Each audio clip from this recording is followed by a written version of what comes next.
This is Not Everything Sucks with Andrew. Today, I have a very special guest and good friend, Weston Martinez, who is going to be also playing simultaneously on his Facebook Live, so we're setting that up right now. If you're listening on our podcast or joining us on Facebook Live, we're so glad that you're hanging out with us. Weston is a good friend. He's a conservative Republican leader in San Antonio. This is someone I believe has an idea for the country, and I am so glad that we're here talking about President Trump and the Republicans of Texas and the United States. And we're cooking some avocado tacos, which is always my favorite part. It's going to be a lot of fun. We're going to list off the ingredients while Weston gets the Facebook Live on his end going. For our avocado tacos, we're going to be doing something a little different.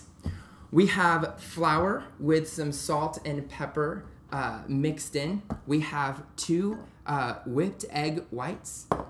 We have panko breadcrumbs with some canola oil mixed in, about 2 tablespoons. We have 2 avocados today, and then some vegetables, cheese, lime, and tortillas to make our tacos complete. And what you can guess is our avocados are going to be breaded, which is absolutely delicious. We're going to put them in the oven, and it's going to be great. Again, thank you so much for joining in. Weston, how are we doing on Facebook, on your end on Facebook Live? We're doing great. We're live, and I'm just trying to get something else working over here. So there we go. All right. So here's your microphone. What's up, everybody? Andrew, good to see you. Good to see you too. Thank you for having me, ladies and gentlemen that are out there on social media world. We're excited to be here, and you know what? I think this is a great opportunity for us to have a conversation, and kind of like we talked about a minute ago when I walked in. I think there's not enough people that are out there talking with each other as much as they're talking at each other. And so I believe it. You know what? I think we're going to have a great time today. If you're tuning in right now, thank you for tuning in. Share this broadcast live with somebody else. And all your millennial friends that are out there, they need to know we love avocados. So what we're going to do is we're going to cut the avocado in half as we do every week. And we're going to be making some slices out of these avocados. And then once we get Weston mic'd up, if Weston, you can talk a little bit about yourself and your experience at the Texas GOP convention that just finished up. 2 days ago? Day ago? It just finished up a couple days ago, and you know what? I'm gonna kick back a little bit. I'm gonna relax here. I think people are gonna enjoy that a little more. This is not Weston Unplugged, because we still have a mic going on. But, now Andrew, I got to tell you, I'm a pretty good cook. Okay. So I expect a lot. All right, so, with 5 children, you got to know how to cook quick. If I cut myself, do we get extra points? Our last guest did, and he did not get extra points. Oh, Lord. Okay. So, fun fact, you can actually take 2 of these, and you can actually turn them in and plant and make your own avocado tree. But most people don't know that. All right. But no, it was a great convention. We had a lot of people from around the state of Texas that joined us. We had right at 10,000 delegates that came to the convention. Mm-hmm. A little bit of mechanics for the folks that are out there watching. We have individuals that it's a very democratic process, not to be confused with the Democrat Party. So I know we're talking a little bit about politics here, so I want to make sure we use words in the proper vernacular. But from the grassroots, from the base of the political party, individuals at the precinct level, which is a precinct meeting that happens right after the primary night, and then those people are voted into senatorial district convention. So each in the state of Texas, we have, ironically, the same number of senators as we do the book of Proverbs, as the number of chapters in the book of Proverbs, wow. Ironically. Our House members in the Texas legislature are the same as the number of books in the Psalms. So kind of interesting, and very much a point how the Judeo values are certainly part of the fabric of the United States of America as a whole. But So they go from the precinct convention to the senatorial district convention, and then from the senatorial district convention, county convention, senatorial district convention, then they move on to the state convention, where you come together and you talk about the platform, you talk about the items and the planks in your party. So if this was a business, it would almost be like, okay, what are the bullet points of the business? How do you stand? What are your positions on business? What are your positions on taxes? What are your position on things, even something as pasteurized milk? Sure. There's a lot of people out there that they want to make sure their avocados are organic, so not everybody wants milk, and different things. So in the midst of all that, you have a group of individuals that get together. They develop a platform. There are people that are here for an entire week that talk about what is going to go into the platform, what is going to be submitted to the body, okay? And while that group gets together and they put together what they feel is a consensus general platform, then that platform goes to the body at large for the platform to totally be a part of it. Okay, Andrew, from now on, you got to slice them first and then peel them. Okay, let me tell you. Go for it. But you killed it. So, and just like you're doing these avocados, you have to make sure that there's order, and you have to make sure that there's some congruity to it, and you also have to make sure there's a little bit of flavor, a little bit of seasoning. So most people think that the Republican Party is an old white stale party.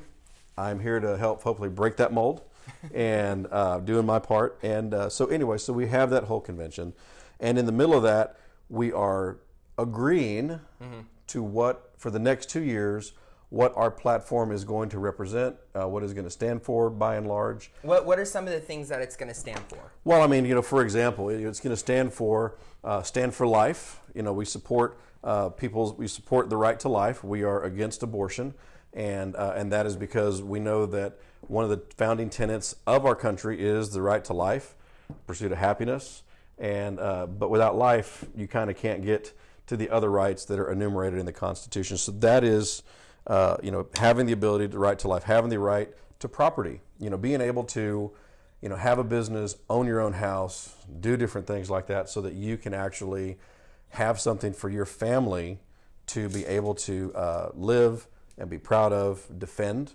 Your right to bear arms, the Second Amendment, is a very important part to us and to many people across the country.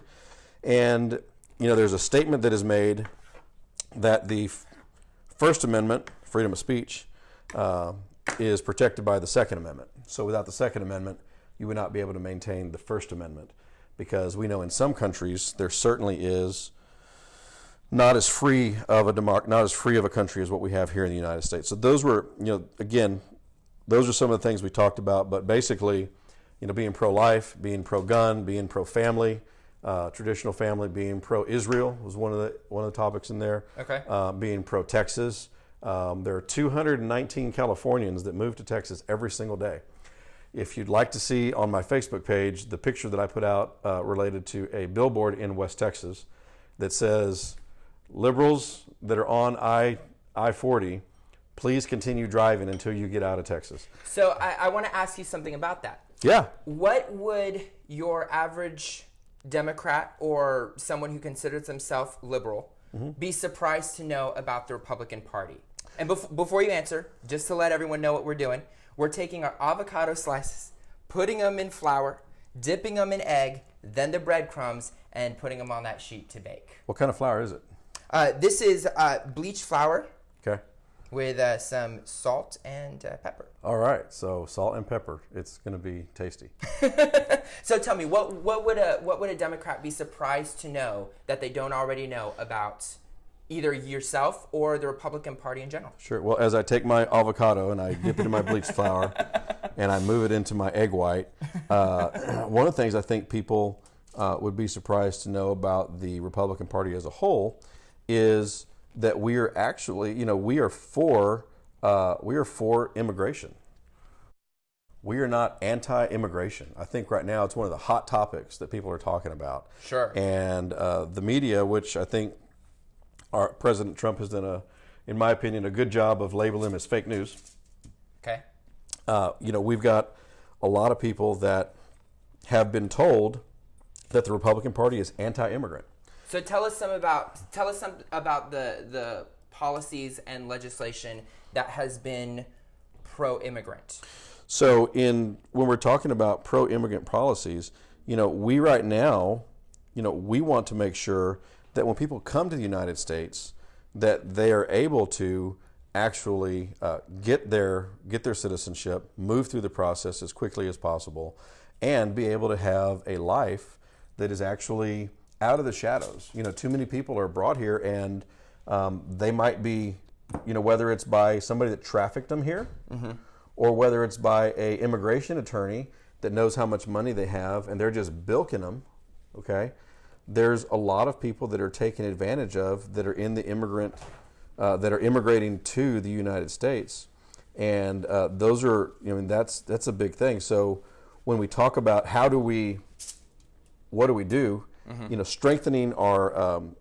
Strengthening the trafficking laws is something that's very important, because we have a lot of people who, like even right now, one of the things that's been going on is kids being separated at the border. It's a big deal. People have been talking about it. The media, makes it sound, the media will tell you children are being ripped away from their parents, right?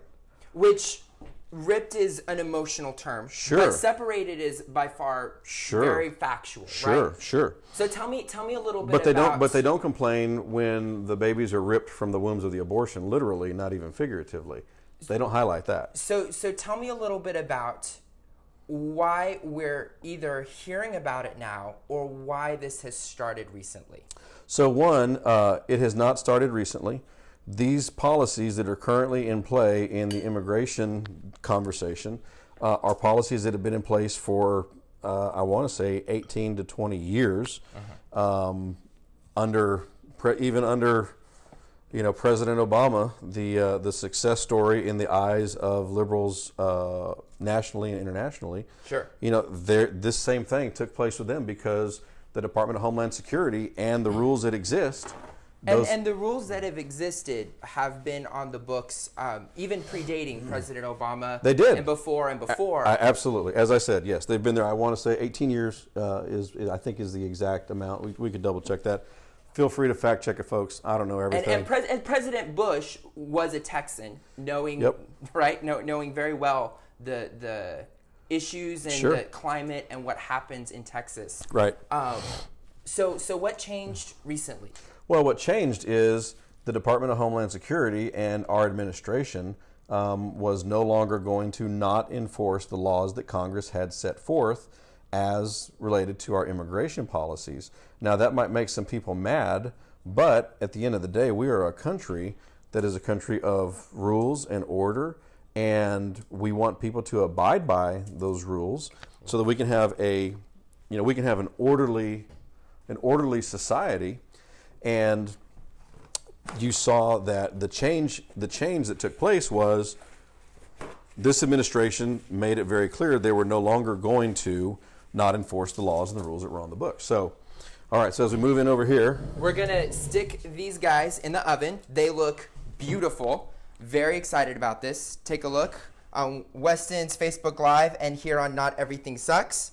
We're going to put these in the oven for about 20 minutes. So right before we close our time together, we'll check on these guys. So that was the fundamental change. And I think the policy names, the policy names that we have adopted were before something called catch and release, mm-hmm. which is 18 years President Bush, President Obama policy choice, and then something more definitive, right? The zero tolerance policy. Mm-hmm.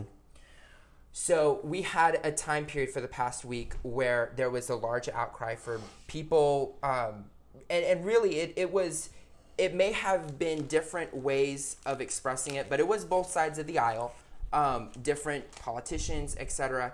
And there was a change that happened yesterday that President Trump made a different decision. Can you talk a little bit about the decision process that President Trump made this past week. Sure. It's been an eventful week. Oh, yeah. Sure. Yeah. And I mean, clearly, everybody knows I've got friends that are within the administration, and but I have not talked to them about this. I knew they were kind of busy this week. Sure. So it's a big week. We just want to make sure for any media that's going to listen to this now or later, this is not a scoop on the administration. But very clearly, I think that the facts that are out there, and I would encourage, this is the good thing about this conversation. I try to encourage people to be critical thinkers. Don't take my word for it. Go and investigate it, review it. I would encourage people, go Google the Department of Homeland Security Secretary, and she spoke at the White House maybe 3 days ago. She gave a great policy briefing on where we were, the rules that are in place, how long it's been that way. Fast forward, part of the rules, the other part is that parents with children coming into the country illegally, okay? Yep. Now, whether it's seeking asylum or crossing the border in the middle of the night, okay? That trend has increased in the last couple of months by like 319%. The problem is you have a lot of people that are bringing somebody else's kids. Now, is it their cousin? Is it their granddaughter? Those are things that have to be fleshed out and found out to know, okay, to make sure that the person that is coming with them is not somebody that's being trafficked. And it's a very complicated situation. It's a sensitive, complicated issue. It's very complex, yes. Right? And if you really go back to it, honestly, they were just trying to err on the side of caution. Hey, kids, middle of the night, if you get pulled over and you've got cocaine in your car and you go to jail, the kid doesn't go with you to go to jail to be processed. They send the kid to Child Protective Services or wait for a known family member to come and pick them up. Well, in this case, you don't have a known family member to come and pick up that child from this individual that either A, is committed a crime, or B, is seeking asylum. Sure. And so what they've changed is they said, okay, and there's you should really go read it. There's some interesting things about this. But what they've done now is they've said, okay, we're going to put them together. I want to say that the day I saw was like 20 days max. And so let's just say they're going to put them in a location together. Mm-hmm. And over the course of that 20 days, they're going to do the fact finding of, are you their kid? Are you trafficking them? What's the state of affairs with an individual? Pause, let's see, and then proceed rather than immediate. Separate and find out. Kind of like your analogy with someone who's been caught with cocaine. Right. There are some differences there. There are. Because the level of severity of those two offenses are very different. Sure. And both have federal and state implications. Sure. But the crime aspect of it is, to make the congruency, you've got two people that did a crime, mm-hmm. and now, they're being processed. So what they've said is, all right, we're going to handle this one a little bit different than what we were handling it before. And I think that it was because of, in general, I think it shows that Trump is not afraid to do things differently. I think that one of his leadership skills, and it's something that not very many leaders have, is they're willing to take information as it comes in. Okay. And if they feel there's a better way to do it, then they have no problem acting on it, regardless of, kind of who's in the wake of it. So I think today, our First Lady Melania going down there to one of the locations in McAllen, Texas, was a very strong signal that, look, guys, let's just end the BS. This, we're not here trying to make a bad situation worse. We're mm-hmm. trying to figure out what we're dealing with, and let's just all calm down a little bit and let's try to figure out how we're going to move this forward. There's one point here that is confusing a lot of people, yep. and I think me included. President Trump has been saying for the previous before yesterday, he's been saying that this is really a congressional decision. These are laws, right? Mm-hmm. Which, in order to be sustainable and to outlast President Trump, is very true. And then suddenly he made a call. Sorry, I'm hungry. Oh, dude, have at it. No, dude. So he made a call. A very decisive call. Yeah. Can you talk a little bit about what changed or how he listened or who he listened to make that switch? So, from what I understand, it has been the folks inside, inside of the offices, the administration, the administration as a whole has been, again, trying to make the best decision out of a bad circumstance. Okay. So, from what I have ascertained, which is why I qualified, I haven't talked to anybody in the administration. Sure. This week. That's correct, this week. And I was like, was it Friday or Saturday? But, that's what, from what I've seen, it's very much, all right, here's the landscape. Landscape's changed. Here we're going to do it. And it was very simple. It was very simple, very typical, a leader, not afraid. Do you agree with the decision to adjust this part of the policy change? So here's what I think. I think that the Constitution fully allows the president to do exactly what he did. So I agree. Yeah, so I think it fully allows it. I think given the circumstance and given and here's the unfortunate thing, I will tell you that the Democrat Party has been using things like this as a political football forever. And a lot of people have been afraid to even change anything in the way they're operating because they're afraid it's going to be shown as a sign of weakness. Not realizing it's actually a sign of strength because now you take the football out of the way and okay, all right, that's your concern. It's your number one concern. I mean, Julian Castro, for those of y'all who don't know, my good friend Julian, who I disagree with, but we're very polite to each other. Julian Castro went down to one of these internment they're calling them internment camps, they're also calling them detention camps, whatever you want to call it. Google Castro and camp. And he went over there with the press pool, knocked on the door, and literally, I probably have more avocados in my hand than he had the number of Beanie Babies that he took to this location. Feel free to go watch. He had like 6 of them, okay? And he went to the front door with, I believe, his daughter, and they had a couple of cards. Mm-hmm. And he knocked on the door and he said, this is Julian Castro. And they said, I think they said, who is that? And he said, I'm here and I've got some little toys and some cards for the children that are inside so that they know that people outside care about them. Now, it was totally a photo op because then he left them at the door and then he left. So I believe, sure. but it's valid criticism. Do you think that the American people, the normal people like me, should know and see what's happening inside of the buildings? So buildings, tents, etc. I hear you. So I think when we talk about that, we have laws that talk about rights to privacy, right? Should I know what you're doing, or if you got, there's different things. So like if we've all seen the mug shots of the stars that, got a DWI and they're getting their mug shot, right? It's public record. So you can see that part of it. Now, when they go after that, they get strip searched and they get cavity searched and all this other kind of stuff. Do we need to see that? No, we don't need to see that. That's why we have professional people that are trained, that have rules, strict rules and regulations that require them on how they treat these people, and there is oversight involved that bubbles up to make sure that people are being treated fairly and appropriately. And I believe personally, Melania going to visit the children today, mm-hmm. Part of that was to show people, guys, this is like it's like a school. It's a polite setting.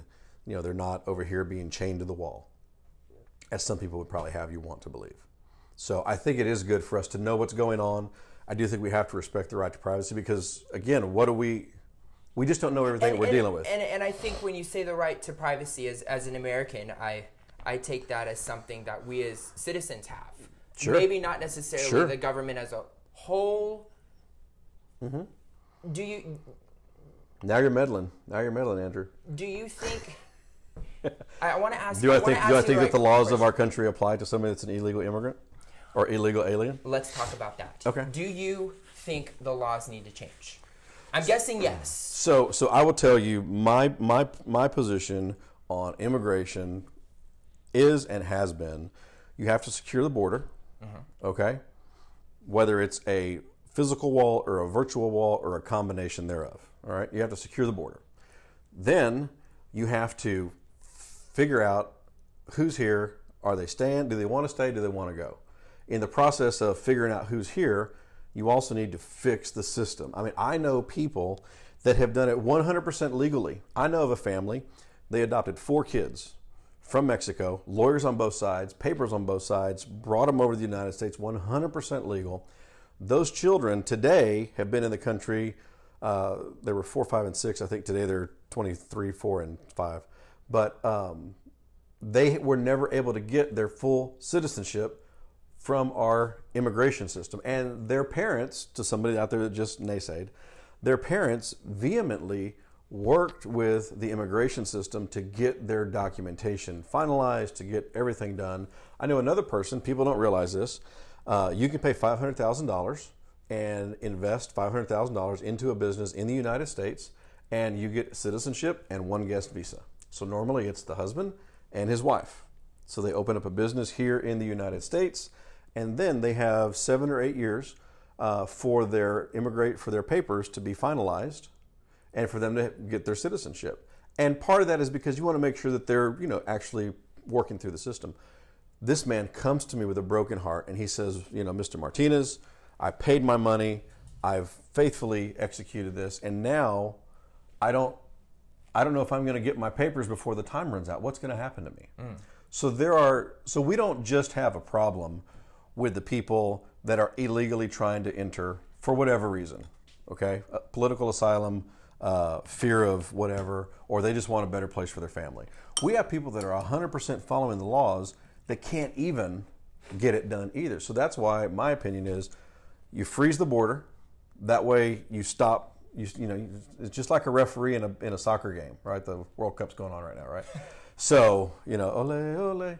But you stop the game, and then you say, okay, guys, who's where, what's going on, and how do we go back into play?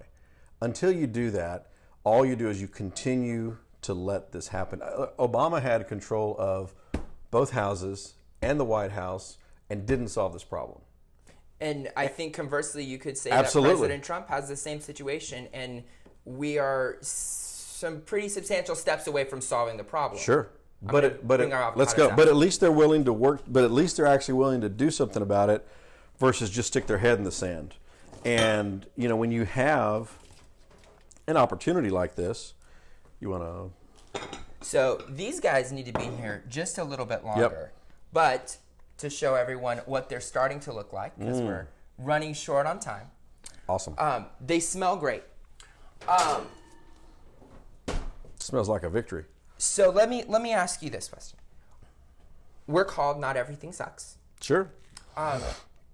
We've talked about a lot of things objectively, and no matter what political background or ideology you have, that straight up suck. And Weston, there's more information. Yeah, Weston, what doesn't suck? Related to which part? Let's say related to what we just discussed. So what doesn't suck is I think that you've got a president that is not afraid to do a deal and not afraid to get in a negotiating room to find out how do we solve this problem. But he's smart enough to realize you can't show your hand until you're ready to show your hand. And we have an opportunity to highlight the people that have been sitting on their hands in Congress and in the Senate and have not wanted to actually solve the problem. Because quite honestly, if you solve the problem, you get rid of the political football. And that's why they drag it out. It is 100% the reason why they drag it out. So by doing that, I think that the media would make you think we are further away than we've ever been. I personally think we're closer than we've been in 25 years, because you've got somebody that's not afraid to have a tough conversation with everybody else in the room and come out with a solution that is better than what we have today. And he's done that in some other areas. We can talk about the economy and some other stuff, but in this one area, I think you look at Kim Jong-un, you look at the different things that have happened, the tariffs on Chinese steel, that brought 20,000 jobs back to America like that. Unemployment is at the lowest it's been in 18 years. And there's some Republicans that fall in that category, in that timeline, and some Democrats. So in 18 years, right? We've got the lowest unemployment. Now, employment's not everything, but it certainly is a lead indicator for how the economy is doing and how it's responding to that leadership. So I think that I would encourage people to call their representatives, fact check what's going on, and you know what? Be skeptical of the information out there. I don't mind that, because you know what? If you're skeptical about what's going out there, that means nobody's going to be able to sell you a lie, and you're going to have your own opinion that you have. Don't watch the headlines on any news network. If you want to look at them to give you an idea what to go research, fine, but then go do your own research. Stop looking at, Twitter's great, but look past the 72 characters, 150 now. Extended. Whatever. Start doing your research. Start talking to your neighbors. Don't be afraid to have this conversation with people. Weston, I appreciate you taking the time to come make some avocado tacos with us. We're going to enjoy them here in a second. Great. I think this conversation is very sensitive to a lot of people, especially where we live. Here in San Antonio, Texas, these cities are just a stone throw away. Mm-hmm. And no matter where you are, who you are, something has got to change and be fixed and be helped and be made better. Absolutely. I think a lot of opinions differ on how to do that. But in the end, as long as we are realizing that we're here to help America be a place that we want to live in, help America be a place that has strong pathways and strong entrances for people to live and contribute to our very eclectic country. Mm-hmm. If we're looking for different means to that end, that's one thing. But if we can agree on that end, then I'm very, very happy to enjoy some avocado with you, Weston. Well, we have no other America to go to. Well, there's Alaska and Hawaii. Thank you so much for joining us this evening. Alaska and Hawaii are definitely a part of America in every way. Sarah Palin's a friend of mine. You can see a picture of us. See a picture of us on Twitter. We'll bring her on next time. You betcha. Not everything sucks. Not everything does.